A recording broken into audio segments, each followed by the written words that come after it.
श्री गौरव गोगोई।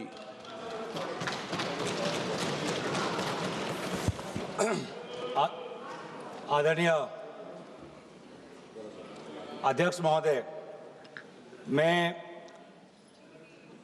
वंदे मातरम के 150वीं जयंती पर इस महत्वपूर्ण चर्चा में भाग लेने के लिए खड़ा हूं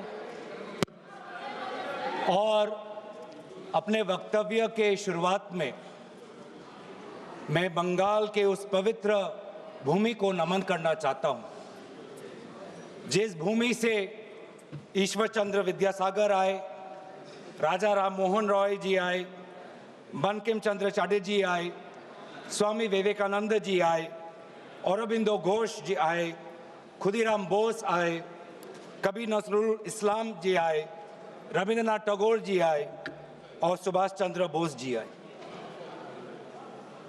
वाकई में बंगाल की इस पवित्र भूमि में एक अद्भुत ताकत है। जिस भूमि ने हमारे देश को ना सिर्फ हमारा राष्ट्रगान दिया, लेकिन राष्ट्रगान के साथ हमें राष्ट्रगीत भी दिया। और कहीं ना कहीं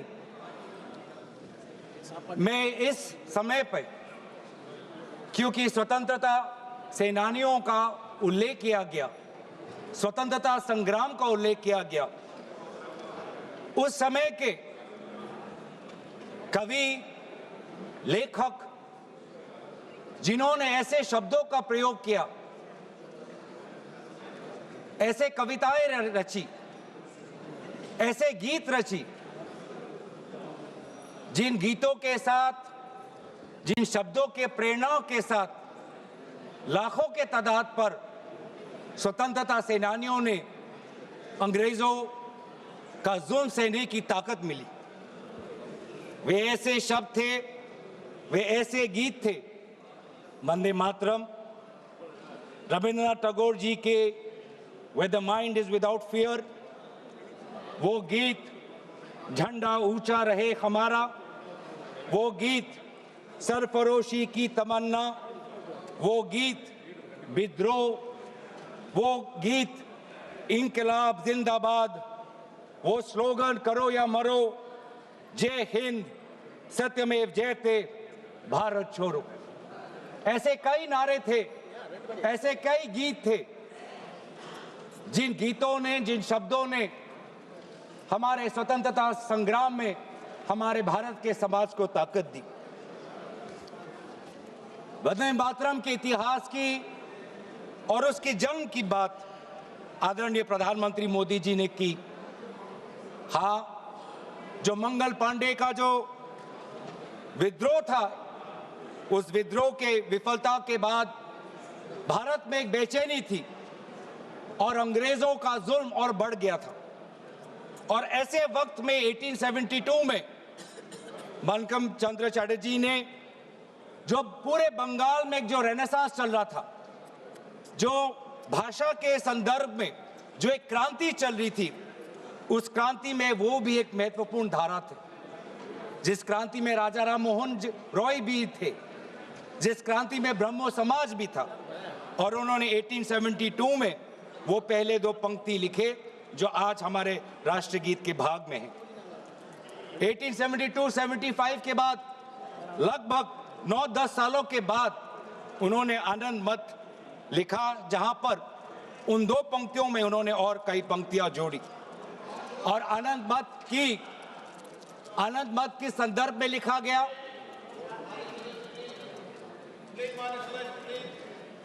आनंद मत उस संदर्भ में लिखा गया जिस समय ईस्ट इंडिया कंपनी इस प्रकार के टैक्स हमारे किसानों पर लगा रही थी कि जीना बहुत मुश्किल हो गया था। लेकिन वाकई में ये जो एक गीत था, जो आनंद मत में उल्लेखित था, वास्तविक रूप में ये नारा कब बना? इसकी शुरुआत हुई गीत से, लेकिन ये इसकी एवोल्यूशन, इसका पूर्ण जन्म एक नारा के द्वारा, एक राजनीतिक नारा के द्वारा 1905 में हुआ। 1905 में वायसराय कर्जन ने बंगाल के दो भाग करके सोचा कि इसके द्वारा वो बंगाल और बंगाल के द्वारा पूरे भारत पर एक गहरी चोट डालेंगे, लेकिन यही उनकी गलती थी। अगर मैं देखूं कि आधुनिक स्वतंत्रता संग्राम में वो कौन सा पल था जिस पल से भारत के स्वतंत्रता संग्राम में एक नई ताकत आई, वो 1905 के उस स्वदेशी आंदोलन से था। जो स्वदेशी आंदोलन बंगाल के पार्टीशन, विभाजन के बाद उजागर हुआ। और उसमें जैसे इतिहास में हमने पढ़ा है कि अरबिंदो घोष जी को एक ताकत मिली, वंदे मातरम का वो जर्नल, और उसके द्वारा जुगांटर पार्टी के द्वारा ये मैसेज गया कि हमें भारत को एक नई दृष्टि से, एक नई ताकत से, एक नई मंथन के द्वारा हमें विद्रोह करना है। और यही बात आने वाले समय में पूरे प्रदेश में ये फैला और व्यापक रूप से फैला। और ये बहुत, इस पूरे वंदे मातरम की जो यात्रा है, इस यात्रा को अध्ययन करना बहुत जरूरी, कि कहीं बंगाल में, बंगाल के भाषा के क्रांति से निकला ये गीत, जो 10 वर्ष बाद आनंद मत के नॉवल में इसमें और पंक्तियां जोड़ी गई, बंगाल में एक राष्ट्र नारा बना 1905 में। और ऐसी प्रेरणा मिली जिस प्रेरणा से पूरे भारत में वो व्यापक रूप से प्रचारित हुआ। प्रचार होने के कई माध्यम थे। आदरणीय प्रधानमंत्री जी ने ग्रामोफोन का उल्लेख किया, लेकिन पैम्फलेट और पब्लिकेशन का भी एक बहुत महत्वपूर्ण भूमिका थी। ये पैम्फलेट और पब्लिकेशन के द्वारा बंगाल का ये नारा गया पंजाब में, गया महाराष्ट्र में, गया मद्रास में। ट्रांसलेशन के द्वारा आदरणीय सुब्रमण्यम भारती ने जिस प्रकार से 1905 में इसकी ट्रांसलेशन की, 1908 में इसकी ट्रांसलेशन की, तो कई जगह पे ये कन्नड़ में, तमिल में, तेलुगु में, अलग अलग भाषाओं में आनंद मत और आनंद मत के द्वारा पूरे वंदे मातरम की जो व्याख्या है, जो मूल भाव है, पूरे देश में फैला। खुदीराम बोस जी का उल्लेख यहां पे किया। और हां, जिस प्रकार से कोर्ट ट्रायल्स हुए, सिर्फ खुदीराम बोस जी का नहीं, अरबिंदो घोष जी के भी कोर्ट ट्रायल से पूरे देश को यह दृश्य दिख रहा है कि किस प्रकार से वंदे मातरम के द्वारा हमारे स्वतंत्रता सेनानी ब्रिटिश का विद्रोह कर रहे थे।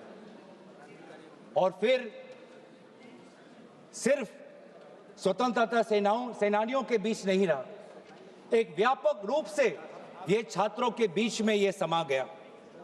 वंदे मातरम का उजागर राजामुंड्री आर्ट्स कॉलेज में किया गया, कोकानाडा आर्ट्स कॉलेज में किया गया, गोदावरी, कृष्णा, गुंटूर तक फैला। बांग्लादेश उस समय के मयमन सिंह सिटी कॉलेज तक पहुंचा। और यहां तक भी नहीं, बाहर जब जो हमारा तिरंगा ध्वज जब 1907 में पूरे विश्व में प्रकाशित किया, तो उस तिरंगा झंडा में भी वंदे मातरम उल्लेखित था। कला के द्वारा भी अवनिंद्रनाथ टैगोर, उन्होंने एक पेंटिंग, एक चित्र इससे प्रेरणा लेते हुए किया। तो कहीं ना कहीं हमारे पूरे स्वतंत्रता संग्राम में कला, साहित्य का एक बहुत महत्वपूर्ण भाषा और बहुत महत्वपूर्ण भूमिका रही है। राजनीतिक नारा से, जैसे कि कहा गया, राष्ट्र में इसको एक राष्ट्रीय तवज्जो मिलने लगा। और इस वंदे मातरम को सिर्फ एक राजनीतिक नारा नहीं, लेकिन राष्ट्र गीत से इसको देखा जाए, ये तवज्जो, ये महत्व अगर कोई किसी राजनीतिक दल ने दिया तो वो कांग्रेस पार्टी। कांग्रेस पार्टी ने जब 1905 का स्वदेशी आंदोलन भी नहीं हुआ, 1896 में कलकत्ता में कांग्रेस के अधिवेशन में गुरुदेव रविंद्रनाथ टैगोर जी ने खुद वंदे मातरम को एक मधुर वाणी में उन्होंने उसका गीत प्रदर्शित किया। और बाद में उन्होंने एक चिट्ठी में लिखा भी पंडित नेहरू को, that the privilege of originally setting the first stanza of Vande Mataram to the tune was mine when the author was still alive। और कहीं ना कहीं ये भी बताने की बहुत जरूरत है कि रविंद्रनाथ टैगोर जी बंकिम चंद्र चटर्जी को बहुत करीबी से उनको मिले और बंकिम चंद्र चटर्जी ने काफी समर्थन भी रविंद्रनाथ टैगोर जी को दिया। 1905 में स्वदेशी आंदोलन भी हुआ और 1905 में कांग्रेस का बनारस में अधिवेशन हुआ, जिस बनारस के अधिवेशन में अध्यक्ष कर रहे थे जी.के. गोखले साहब। और दोबारा 1905 के उस बनारस के अधिवेशन में सरला देव चौधरी जी ने वंदे मातरम का गीत प्रदर्शित किया। लेकिन इस 1905 के बनारस के अधिवेशन में उन्होंने वंदे मातरम में एक बहुत ही महत्वपूर्ण संशोधन वो लाए। वो संशोधन क्या था? जनसंख्या की। जो ओरिजिनल वंदे मातरम था, उस वंदे मातरम में जिस जनसंख्या का उजागर किया था वो था 7 करोड़ का। क्योंकि उस समय बंकिम चंद्र चटर्जी जिस संदर्भ में लिख रहे थे तो वो बंगाल के संदर्भ में लिख रहे थे, जिसमें बिहार भी था, उड़ीसा भी था, असम भी था, और इसीलिए उस संदर्भ में उन्होंने लिखा 7 करोड़। लेकिन जब 1905 में बनारस का अधिवेशन हुआ, उस 1905 के अधिवेशन में सरला देव चौधरी जी ने उस 7 करोड़ को 30 करोड़ करके पूरे एक राष्ट्र का तवज्जो वंदे मातरम को दिया। और वैसे ही महात्मा गांधी ने इंडिया ओपिनियन में उन्होंने लिखा, और 1907 में औरबिंदो घोष ने संध्या के मैगजीन में लिखा कि we want swaraj for all sons of mother India. What we want is that Hindus and Muslims both should come together to bring about Swaraj in unison। फिर अभी आप बात आते हैं जो मूल बात आदरणीय प्रधानमंत्री मोदी जी ने कही। आज उनके पूरे भाषण को मैंने बहुत गौर रूप से सुना और उनके पूरे 1 घंटे के भाषण का 2 उद्देश्य था। पहला उद्देश्य यह था कि उनके बातों को सुनकर ऐसे लग रहा था कि आपके राजनीतिक पूर्वज खुद ब्रिटिश के खिलाफ लड़ रहे थे। ऐसे लग रहा था कि आपके राजनीतिक पूर्वज ने ब्रिटिश के खिलाफ विभिन्न आंदोलनों में भाग लिया। तो ये जो इतिहास को दोबारा लिखने की, रिवाइज करने की जो मंशा आज प्रधानमंत्री मोदी जी के भाषण में मुझे सुनाई दी। सर, मैं आपके साथ तो मैं तर्क वितर्क करने आया नहीं हूं। और दूसरा जो उद्देश्य था कि एक राजनीतिक रंग इस पूरे वंदे मातरम के चर्चा को देने का था। उन्होंने उजागर किया कांग्रेस वर्किंग कमेटी का और पंडित नेहरू जी का।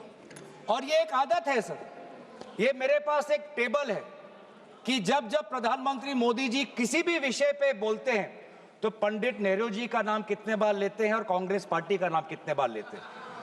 मैं बस एक ही उदाहरण देना चाहता हूं कि इससे पहले ऑपरेशन सिंदूर का डिबेट में हमने आदरणीय प्रधानमंत्री मोदी जी को सुना। क्या आप जानना चाहेंगे कि पंडित नेहरू का नाम कितने बार उन्होंने लिया? 14 बार। ऑपरेशन सिंदूर पे 14 बार उन्होंने पंडित नेहरू का नाम लिया। और कांग्रेस पार्टी का कितने बार? 50 बार। वैसे ही जब संविधान का 75th एनिवर्सरी मनाया जा रहा था तब 10 बार पंडित नेहरू जी का नाम लिया और 26 बार कांग्रेस पार्टी का। उस प्रकार से जब 2022 में जब राष्ट्रपति अभिभाषण पे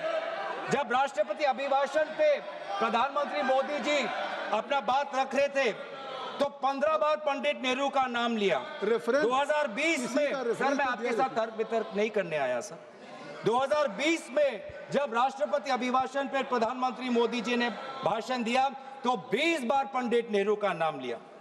तो इसीलिए उनका आज दूसरा उद्देश्य तो मैं समझ गया, लेकिन बड़े विनम्रता से मैं आदरणीय प्रधानमंत्री मोदी जी को मैं कहना चाहता हूं और उनके पूरे मैं दल को कहना चाहता हूं और पूरे इनके ढांचे को कहना चाहता हूं, आप चाहे जितना भी कोशिश कर लो, आप पंडित नेहरू जी के जो उनका योगदान था उस पे एक भी काला दाग आप लगाने में सक्षम नहीं होंगे।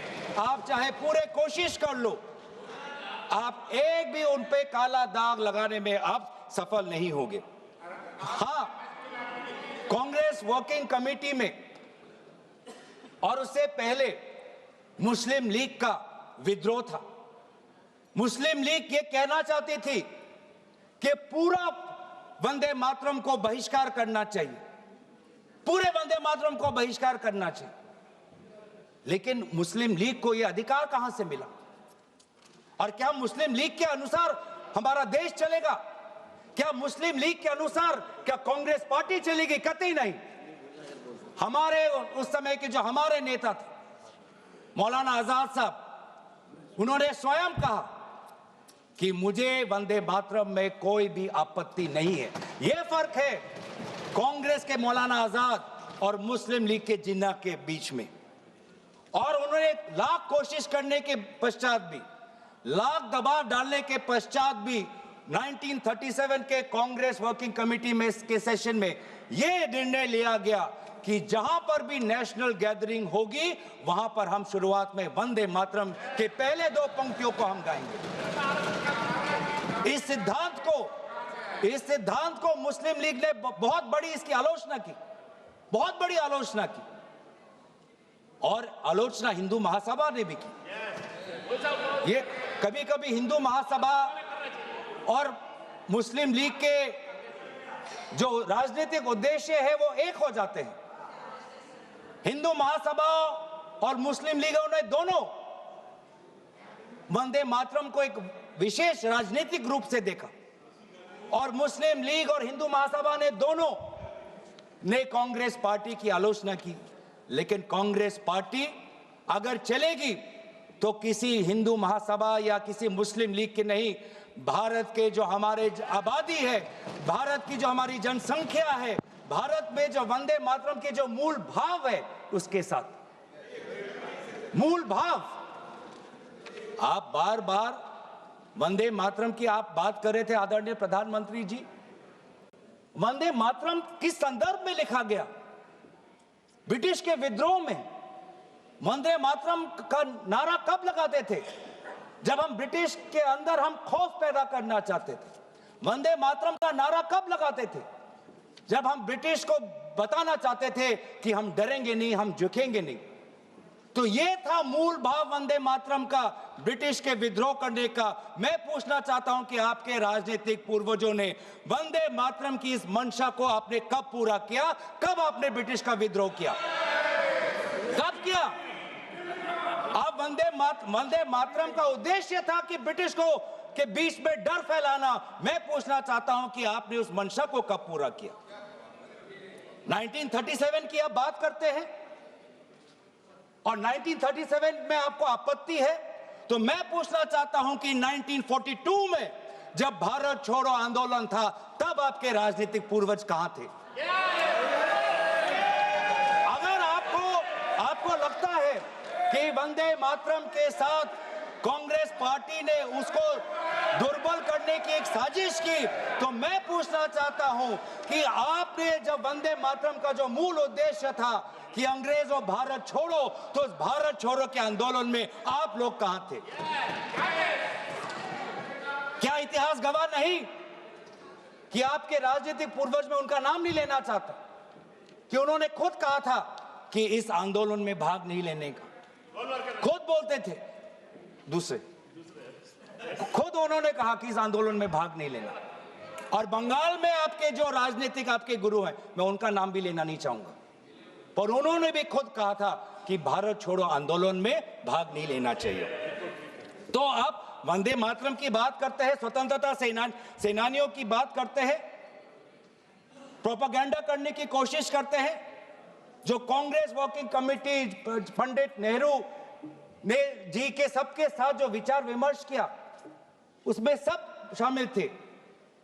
उसमें शामिल थे रविंद्रनाथ टैगोर जी, जिन्होंने स्वयं कहा कि जो पहले दो स्टैंजाज हैं वो इतने मधुर हैं, उसमें इतनी ताकत है, जो पूरा सारांश है वंदे मातरम का वो पहले दो स्टैंजाज में। और पंडित नेहरू जी ने भी उस वर्किंग कमेटी में कहा, उस रेजोल्यूशन में, पंडित नेहरू जी को मैं कोट करना चाहूंगा, the words Vande Mataram became a slogan of power which inspired our people and a greeting which ever reminds us of our struggle for national freedom. ये है पंडित नेहरू जी और कांग्रेस पार्टी की मूल भाव वंदे मातरम के पक्ष में। और जिस मुस्लिम लीग ने कहा कि पूरे वंदे मातरम को बहिष्कार करो, उस मुस्लिम लीग को दोबारा करारा जवाब हमने हमारे कॉन्स्टिट्यूएंट असेंबली में दिया 1950 में 24 जनवरी को, जब संविधान की जो बैठक हुई थी उसके अंतिम दिन पे हमने कहा कि हम मुस्लिम लीग की बात नहीं सुनेंगे, हम वंदे मातरम को नेशनल सॉन्ग का हम ये तवज्जो हम देना चाहेंगे। और यही हमारे बंगाल के प्रति हमारा आभार था कि उसी कॉन्स्टिट्यूएंट असेंबली में कहा, यह सिद्धांत लिया गया कि जन गण मन हमारा नेशनल एंथम होगा और वंदे मातरम हमारा नेशनल सॉन्ग होगा। और ये पूरे सिद्धांत के साथ कौन कौन इसके साथ सहमत थे? राजेंद्र प्रसाद जी सहमत थे, सी राजागोपालाचारी जी सहमत थे, जीबी पंत साहब सहमत थे, मौलाना आजाद जी सहमत थे, रविशंकर शुक्ला जी सहमत थे। तो ये है आज इतिहास। वास्तविक में अगर मैं बोलूं कि आपके पार्टी ने कभी बंगाल को समझने की कोशिश ही नहीं की। सत्ता के लालच में आपने कभी बंगाल को समझा ही नहीं। बंगाल की भक्ति को सर, मैं उनके साथ तर्क वितर्क नहीं करने आया। पॉइंट ऑफ ऑर्डर, मैं उनके साथ तर्क वितर्क नहीं करने आया। मैं तर्क वितर्क नहीं रहा और मैं ये करना नहीं चाहता। पॉइंट ऑफ ऑर्डर है, ये करना भी ये नहीं चाहता। स्पीकर का डायरेक्शन 114 और 115 ये इतिहास को गलत करे। जब भारत अलग हो गया सर, भारत का विभाजन हो गया, मुस्लिम लीग ने जब पाकिस्तान बना दिया 15 अगस्त 1947 को, जब भारत और पाकिस्तान का बंटवारा हो गया, तो मुस्लिम लीग किस कॉन्स्टिट्यूएंट असेंबली में था जिस 24 जनवरी 1950 की वो ये डिबेट है सर। अगर आप मुझे बोलने देंगे तो मैं इनसे कहूंगा कि जैसे हमने आदरणीय मोदी जी को सुना, आप भी सुनने का धैर्य रखें। धैर्य की कमी मत दिखाइए, संयम की कमी अब मत दिखाइए। हमने संयम दिखाया, हमने धैर्य दिखाया, अब आपकी बारी है। आपने बंगाल को कभी समझा नहीं, आपने बंगाल की भक्ति को नहीं समझा, आपने बंकिम चंद्र चटर्जी को नहीं समझा। बंकिम चंद्र चटर्जी की जो विचार थे, ये पूरा जो विज्ञान को लेके जो उनके विचार थे, एक फ्री इंडिया को लेके जो उनकी विचार थी, आपने नहीं समझा। आपने रविंद्रनाथ टैगोर जी को नहीं समझा। आपके लिए तो सब कुछ बांग्लादेशी। रविंद्रनाथ टैगोर जी ने 1905 में अमार सोनार बांग्ला लिखा। आप इतिहास नहीं जानते, आपने रविंद्रनाथ टैगोर जी का इतिहास नहीं पढ़ा। और जब कहीं आपको अमार सोनार बांग्ला आपको सुनाई पड़ता है तो आपको सिर्फ बांग्लादेशी सुनाई पड़ता है। लेकिन जिस समय वो लिखा गया, बंगाल के पार्टीशन में जो दुख, जो वेदना, अमार सोनार बांग्ला, मेरे जो सुनहरे बंगाल के प्रति जो भाव था, उसको आपने नहीं समझा। आप कभी दिल्ली में अगर बंगाली भाषा सुनते हैं तो उसको भी बांग्लादेशी कह देते हैं, जो वास्तविक में बंगाल लोगों की जो समस्या है, असम में बंगाल लोगों की जो डी वोटर की समस्या है, आज 10 साल आपका डबल इंजन हो गया, आपने असम में डी वोटर की समस्या को समाधान नहीं किया। असम में बंगाल के लोग आज अपने आप को भारतीय नागरिक कहना चाहते हैं, लेकिन आपने ऐसा कानून लेके आए हैं, आप असम में बंगाल के लोग अपने आप को भारतीय नागरिक नहीं, अपने आप को बांग्लादेशी का प्रमाण सरकार को देना पड़ रहा है। ये है आज। इसीलिए ना आप बंगाल को समझे, ना आपने राष्ट्र को समझा। ये हम कह रहे हैं ना राष्ट्रगीत, इसमें जो राष्ट्र है, आपने कभी राष्ट्र को समझने की कोशिश नहीं, क्योंकि ये राष्ट्र जो है एक संघीय ढांचे पर निर्भर है और इसमें कई प्रकार के राष्ट्रभक्ति हैं। आज अगर भारत एक मजबूत राष्ट्र है, वो इसलिए है क्योंकि इसमें ना सिर्फ बंगाल की राष्ट्रभक्ति समाई हुई है, इसके साथ तमिल की भी राष्ट्रभक्ति समाई हुई है, इसके साथ असम की राष्ट्रभक्ति समाई हुई है, इसके साथ पंजाब की राष्ट्रभक्ति समाई हुई है, इसके साथ केरल की राष्ट्रभक्ति समाई हुई है, इसके साथ कर्नाटका तेलंगाना की राष्ट्रभक्ति समाई हुई है, इसके साथ नागालैंड उत्तर पूर्वांचल की राष्ट्रभक्ति समाई। लेकिन आपने कभी समझा ही नहीं। हमारे सारे प्रदेशों की राष्ट्रीय भक्ति समाई हुई है, तब जाके भारत को हम एक मजबूत राष्ट्र बना सकते हैं। आपने कभी हमारे राष्ट्र में धर्म अनेक, वो आप ले लीजिएगा अखिलेश जी, आप ले लीजिए। हमारे राष्ट्र में धर्म अनेक, हमारे राष्ट्र में भाषा अनेक, हमारे राष्ट्र में प्रांत अनेक, लेकिन हमारे राष्ट्र में राष्ट्र ग्रंथ सिर्फ एक, वो है हमारे भारतीय संविधान। वो है हमारे भारतीय संविधान। पैगंबर अनेक, धार्मिक ग्रंथ अनेक, मंदिर अनेक, लेकिन राष्ट्र निर्माण के संदर्भ में सिर्फ एक ही ग्रंथ, वो है संविधान। और इस संविधान की सुरक्षा हम आज भी कर रहे हैं। आज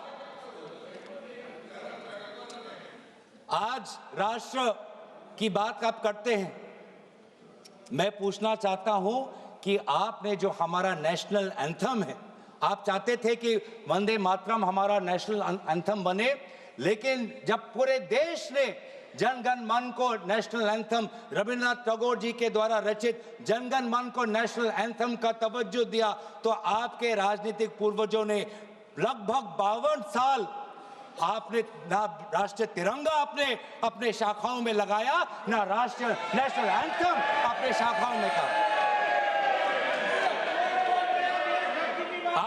आप राष्ट्र की बात करते हो, ना नेशनल एंथम को आपने तवज्जो दी, न भारत के तिरंगा को आपने तवज्जो दिया। आप क्या राष्ट्र की बात करते हो?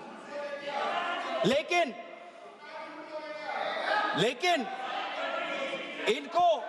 इनको सत्ता का, इनकी जो परिभाषा है सत्ता की, वो अलग है। इनको लगता है कि अगर सत्ता मिल गया तो पूरे राष्ट्र पर ये शासन चलाएंगे। ये लोग, यही फर्क है, मैं समझ, यही। धन्यवाद संजय जायसवाल जी, धन्यवाद, क्योंकि हमारे लिए सत्ता शासन का नहीं, हमारे लिए सत्ता सेवा का माध्यम है, सेवा का माध्यम। ये फर्क है। ये संजय जी को आप धन्यवाद दे रहे हैं। ये फर्क है। ये संजय जी को आप धन्यवाद दे रहे हैं। आपके साथ तो मैं नहीं करने, आपके साथ तो नहीं करना। ये फर्क है राजतंत्र और लोकतंत्र में। राजा शासन करना चाहता है और सेवक भारत के संविधान को सेवा करना चाहता है। ये फर्क है राजा और सेवक में। और आज यही हम देख रहे हैं कि आज हमारे भारत के लोग अनेक समस्या उठा रहे हैं, लेकिन उस समस्या का एक भी उल्लेख नहीं। सर, आज अगर हम राष्ट्र की बात कर रहे हैं, राष्ट्र के प्रति हमारे भक्ति की बात कर रहे हैं, राष्ट्र के प्रति आपकी सेवा के लिए धन्यवाद। सभापति महोदय, थोड़ा मुझे सुनिए। सभापति महोदय, मुझे हम राष्ट्र के प्रति हमारे कर्तव्य की बात के प्रति हमारे कर्तव्यों की हम बात कर रहे हैं। आज सदन पहली बार भारत के राजधानी में बम विस्फोरण हुआ, एक बार भी उसका उजागर आदरणीय प्रधानमंत्री मोदी जी नहीं किया। हम 150वीं जन्म जयंती वंदे मातरम की मना तो रहे, लेकिन क्या हम आज वर्तमान के भारत को सुरक्षा दे पा रहे हैं? क्या हमने दिल्ली के राजधानी में हमारे दिल्ली वासियों को हमने सुरक्षा दी? क्या हमने जम्मू कश्मीर में हमारे वहां के पर्यटकों को सुरक्षा दी? ये कर्तव्य नहीं है? हम कैसे मनाएंगे? ये वंदे मातरम भी चर्चा पर है। सर, विकसित भारत की बात कर सकते हैं तो वर्तमान की बात भी कर ही सकते हैं। 2047 की बात कर सकते हैं तो 2025 की बात भी कर सकते वंदे हैं। मातरम के 150 वर्षों की यात्रा का है। आलोचना तो आज हम सुरक्षा की बात करते हैं। आज हम सुरक्षा की बात करते हैं। किसी की आलोचना नहीं की आज सभापति महोदय, प्रधानमंत्री ने किसी की आलोचना नहीं की। सभापति महोदय, सभापति महोदय, तो इसलिए वंदे मातरम तक है। सभापति महोदय, अगर वास्तविक में अगर 150वीं जन्म जयंती वंदे मातरम का पालन करना है तो हमें सुरक्षा देना होगा, स्वास्थ्य की सुरक्षा देनी होगी। आज दिल्ली में, पूरे उत्तर भारत में, गंगा तट पे जितने भी लोग हैं, किसान हो, श्रमिक हो, आज वो वायु प्रदूषण के कारण आज उनका वो सांस नहीं ले पा रहे। आज आप देखिए कि हमारे सीमाएं सुरक्षित है। पहलगाम के बाद आज पाकिस्तान के जो फील्ड मार्शल है वो हमारे अमेरिका के राष्ट्रपति के साथ बैठते हैं। पाकिस्तान और अमेरिका के बीच में और करीबी बात आ गई है और करीब हो गए हैं और आप लोग उस पर कुछ नहीं कह रहे। आज करेंसी, जब आपने एक टाइम पे कहा जब करेंसी बढ़ती है तो उम्र का उजागर है, आज तो भारतीय करेंसी। सर, मैं आपके साथ मैं ऑपरेशन सिंदूर की चर्चा हो चुकी है, उस पे आप लोगों ने भी किया था और स्पष्ट कर दिया था। मुझे लगता है आज वंदे मातरम की 150 वर्षों की यात्रा है। आज इसको अगर इस चर्चा को किसी आरोप प्रत्यारोप से या विवादों से ऊपर रखें तो ज़्यादा अच्छा होगा। सर, 150वीं जयंती तो वर्तमान में मना रहे हैं, तो वर्तमान में भारत के प्रति जो हमारे कर्तव्य है उसकी बात ना करें तो हम कैसे करें? और इसीलिए आज करेंसी, जिस करेंसी का आपने उजागर किया कि करेंसी जब बढ़ती है तो किसी का उम्र का उदाहरण मिलता है, आज तो 100 तक पहुंच गया करेंसी। तो ना वायु प्रदूषित है, ना वायु से हम सुरक्षित है, ना करेंसी हमारी सुरक्षित है, ना हमारी सीमा सुरक्षित है, ना हमारे दिल्ली में हम सुरक्षित है, ना जम्मू कश्मीर और लद्दाख में जो सुरक्षा उनको मिलनी चाहिए, जो राजनीतिक सुरक्षा मिलना चाहिए, जो संपूर्ण राज्य का दर्जा मिलना चाहिए, जो यूटी का दर्जा मिलना चाहिए, ना उनको हम दे पा रहे हैं। आज ना हमारा उद्योग सुरक्षित है। आज मोनोपोलीज के कारण आज आम ग्राहक, आज बड़े बड़े उद्योगपति के पैर पे आज पड़ा हुआ है। इंडिगो के आज हम देख रहे हैं कि एक मोनोपोली आई, जिस मोनोपोली के कारण आज आम व्यक्ति आज रो रहा है। आज एक आम व्यक्ति आज उसके घर उजड़ गए। आपसे हमने ऐसे, एक मिनट सुन लें, आपसे आग्रह करता हूं कि स्वयं ऑनरेबल स्पीकर ने कहा था कि आज जो हम चर्चा कर रहे हैं ये केवल वर्तमान के लिए नहीं, आने वाली पीढ़ियों के लोग भी आज की इस चर्चा से प्रेरणा लेंगे। देखिए, आपकी इस चर्चा से प्रेरणा लेंगे और मुझे लगता है कि आपको बहुत से अवसर मिलेंगे जब आप आलोचना कर सकते हैं, आरोप प्रत्यारोप कर सकते हैं, लेकिन आज की चर्चा कम से कम मैं आपसे धन्यवाद सर। वंदे मातरम राष्ट्र के प्रति हमारे कर्तव्य को उजागर कर, और आज तो हमारा वोट भी सुरक्षित नहीं है, आज तो हमारा वोटर लिस्ट भी सुरक्षित नहीं है। आज हम विभिन्न प्रदेशों में देख रहे हैं कि किस प्रकार से ये सरकार यूपीआई की बात करती है, जेम ट्रिनिटी की बात करती है, आधार की बात करती है, लेकिन मशीन रीडेबल वोटर लिस्ट नहीं देना चाहती। वो काम वो कागज से करवाना चाहती है। तो ना आज वोट सुरक्षित है, ना आज स्वास्थ्य सुरक्षित है, ना सीमा सुरक्षित है, ना करेंसी सुरक्षित है, ना व्यापार सुरक्षित है। ऑनलाइन कॉमर्स आने के बाद आज भारत का वो छोटा दुकानी, आज वो मध्यम वर्ग का दुकानी आज पूरा तहस नहस हो गया। आज इसके ऊपर ये हमारी सरकार क्या कर रही है? लेकिन ये सरकार सवाल से डरती है, चर्चा से डरती है, और ये चाहती है कि अगर ये संस्थाओं को इन्होंने अगर कैप्चर कर लिया, आपने चर्चा संस्थाओं इतनी अच्छी शुरू की थी, और अगर आप अपने चर्चा के भाषण करें तो वाकई वो चर्चा देश के लिए एक अच्छी आपने की, लेकिन अब उस चर्चा को मुझे लगता है वहाँ तक रखिए सीमित। तो सर, मैं तो अपने विषय पे रहूंगा, मैं अपने विषय पे रहूंगा। ये सरकार ये समझती है कि अगर इन्होंने संस्थाओं को जकड़ लिया तो भारत की जो हमारी जो सोच है भारत के जो हमारे जो मूल्य हैं उनको भी जकड़ लेंगे, उनको भी कब्जा कर लेंगे। ये होने नहीं वाला। आप भले जुडिशरी को कब्जा कर सकते हो, आप भले निर्वाचन आयोग को कब्जा कर सकते हो, आप भले इनकम टैक्स को कब्जा कर सकते हो, आप भले ईडी को कब्जा कर सकते हो, लेकिन भारत के आवाम की लोकतंत्र, इसको जुडिशरी पे जो आलोचना हो रहे हैं ये कार्रवाई का हिस्सा नहीं होगा। भारत के संसदीय कार्य राज्य मंत्री माननीय अर्जुन राम मेघवाल जी, जुडिशरी पे कब्जे करने वाली बात ये कैसे कह रहे हैं साहब सदन में?